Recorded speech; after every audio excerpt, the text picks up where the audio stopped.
Hello everyone. Good morning to all my dear students. Hope you all are fine at your homes. So students, today we will revise the exercise number 1D and 2A for the preparation of first terminal examination. So let's start from the preparatory assignment number 3rd. And the first question is fill in. A line segment from the center of circle to a point on the circle is called a dash. तो students circle के centre से अगर हम circle के ऊपर point को join करते हैं, जैसे हमारे पास स्टूडेंट्स ये सर्कल है, ठीक है। सर्कल के सेंटर को अगर हम इसके किसी भी पॉइंट पे ज्वाइन करेंगे तो ये हमारा क्या होता है, रेडियस। ओके स्टूडेंट्स, ये हमारा क्या होगा, radius. And the next is a closed shape made with line segments is called a dash. Line, कितनी भी लाइन सेगमेंट के साथ आपकी जो क्लोज्ड शेप बनी होगी उसे आप क्या बोलते हो, पॉलीगन। ओके स्टूडेंट्स, क्या होगा ये आपका polygon. Now come on the second question. Find the perimeter and area of a rectangle of sides 11 meter and 22 meter। तो स्टूडेंट्स हमारे पास एक रेक्टेंगल है, हमने उसका एरिया फाइंड आउट करना है जिसकी लेंथ है हमारे पास 11 मीटर एंड ब्रेथ है 22 मीटर। तो स्टूडेंट्स हमें उसका perimeter and area find out करना है। आई थिंक ये know perimeter of rectangle. So what's the perimeter of rectangle students? 2 multiply length plus breadth. So 2 length कितनी है 11 plus breadth कितनी है 22 and 11 plus 22 it becomes 33. 33 multiplied by 2 it becomes 66 meter. So perimeter of rectangle is 66 meter. आपके पास जो formula है parameter का, आपने उसमें लेंथ और ब्रेथ की वैल्यूज पुट कर देनी है, आपके पास पैरामीटर आ जाएगा। Clear students? And the area of rectangle is length multiplied by breadth. Length is 11 and breadth is 22. So इनको मल्टीप्लाई करने पे हमारे पास इनकी प्रोडक्ट कितनी आई, 242 metre square. Clear students? Area of rectangle का फॉर्मूला आता है, लेंथ और ब्रेथ की वैल्यूज फिल करो, वैल्यूज पुट करने के बाद आपके पास उसका एरिया आ जाएगा। It becomes 242 metre square. Clear students? And the third question is find the perimeter and area of a square of side 9 centimeter. Students अब आपने स्क्वायर का पैरामीटर और एरिया फाइंड आउट करना है। स्क्वायर की साइड आपके पास गिवन है 9 centimetre. So side of a square is 9 centimetre. So parameter of a square is, students what is the parameter of square? 4 into side. And the side is 9 centimeter. So perimeter of square is 4 multiplied by 9, it becomes 36 centimeter. Clear students? And the area of square is, area of square का formula क्या होता है students? Side multiplied by side, and side is 9 centimeter. So area of square is 9 centimeter multiplied by 9 centimeter, it becomes 9 9 81 centimeter square. Clear students? Formulas में values put कीजिए, आपके पास parameter और area दोनों आ जाएंगे। Clear? And the fourth question is write using Hindu Arabic numerals. XL students, XL means 40। L क्या होता है अपने पास? एल होता है हमारे पास 50 एंड एक्स होता है 10। X is on the left side, means small जो है वो हमारा लेफ्ट साइड पे है, तो इसे हम क्या करेंगे, सब्ट्रैक्ट। 50 में से 10 को सब्ट्रैक्ट करेंगे 40। Clear students? Next is L means 50, X means 10, X means 10। 50 plus 10 60 plus 10 70 plus 7, it becomes 77। Then X C, X again on the left side of the greater number, so subtracted। C means 100 minus 10 90, it becomes 90. C is equals to 100. V means 5 plus 1 6 plus 1 7, it becomes 7. 10 plus 10 20 plus 5 25 plus 3, it becomes 28. Clear students? And the fifth question is write using Roman numerals. अब आपने Roman numerals में लिखना है. आपके पास given है 1 4 14. 14 कैसे लिखते हैं स्टूडेंट्स हम? 10 plus 4 10x 1v. ठीक है क्लियर? 4 को कैसे लिखते हैं? 1b. b is on the right side and 1 is on the left side. So we subtracted 5 minus 1 4. It becomes 4. 10 plus 4 14. 49. xl means 40.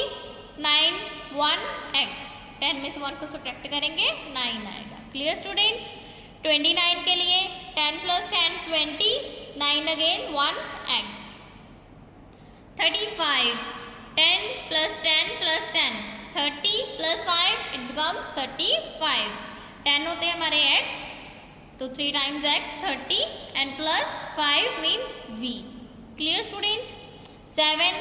v means 5 plus 1 6 plus 1 7. And then 28. x plus x 20 plus v means 5, it becomes 25 plus 3, it becomes 28.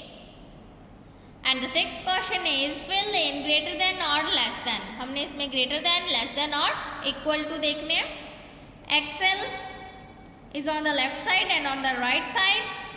x 1x. xl means 40 and it means 10 plus 10 plus 10 30 plus 9 39 and 40. So 40 is greater than 39. Same for the next. xl means 40 plus 9 49 and on the right side l means 59. ये 1x हमारा 9. So 49 is less than 59. 240 divide by 3.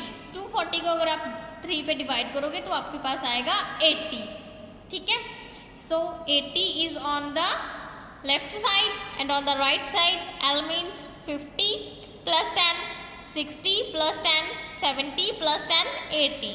So 80 equals to 80. यहाँ पे equals to का sign आ जाएगा. Next is LXXV. 50 plus 10 60 plus 10 70 plus V 5. It becomes 75. So 75 is equals to 75. C means 100, XC means 90 because X is on the left side. So we subtracted. 100 में से आप 10 को subtract कर दोगे आपके पास आ जाएगा 90. So 100 is greater than 90. C means 100, L means 50. Also C is greater than L means 100 is greater than 50. Clear students? And the seventh question is write in ascending order. जो आपके पास given है आपने उनको ascending order में लिखना है. Ascending order के लिए सबसे पहले हम सबसे small लिखेंगे then उससे greater.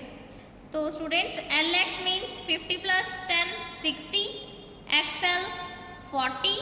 X plus X means 30. L plus X 60 plus 9, it becomes 69. L X means 70. X 30 plus 7 37. तो स्टूडेंट्स असेंडिंग ऑर्डर के लिए हम सबसे पहले सबसे स्मॉलेस्ट नंबर लिखेंगे. तो इनमें से सबसे स्मॉलेस्ट कौन सा है students?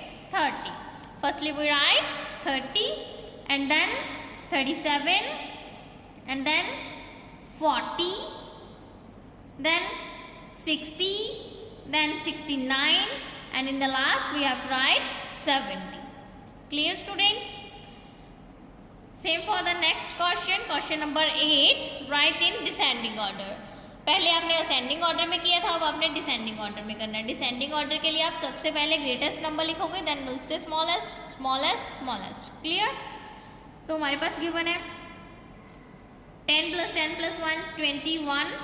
XV 15. L means 50 plus 9 59. L plus X means 50 plus 10 60, it becomes 61. x plus 9, 29. xc means 90, 99. Clear? तो सबसे पहले हमने इनमें से ग्रेटेस्ट नंबर लिखना है. ग्रेटेस्ट कौन सा है स्टूडेंट्स? 99. एंड देन उससे स्मॉलेस्ट कौन सा है हमारे पास? 61. Then 59, then 29, then 21, and in the last we have to write 15. Clear students? And the next and last question is question number 9. Write the answers in Roman numerals. आपने इनको solve करना है. सॉल्व करने पे जो आंसर आएंगे उनको आपने रोमन न्यूमरल्स में लिखना है. फर्स्ट इज 9 7 जा. तो स्टूडेंट्स 9 7 जा हमारे पास क्या होता है? 63. 63 के लिए आप कैसे लिखोगे? आप 50 plus 10, 60 plus 3, it becomes 63. 50l plus x means 60, then 3. Clear students? 98 divide by 2. 98 को अगर आप 2 से डिवाइड करोगे तो आपके पास आएगा आंसर 49. तो 40 क्या होता है हमारे पास स्टूडेंट्स? एक्सेल. एक्सेल मीन्स 49 होता है 1x. Clear? 10 minus 1, 9.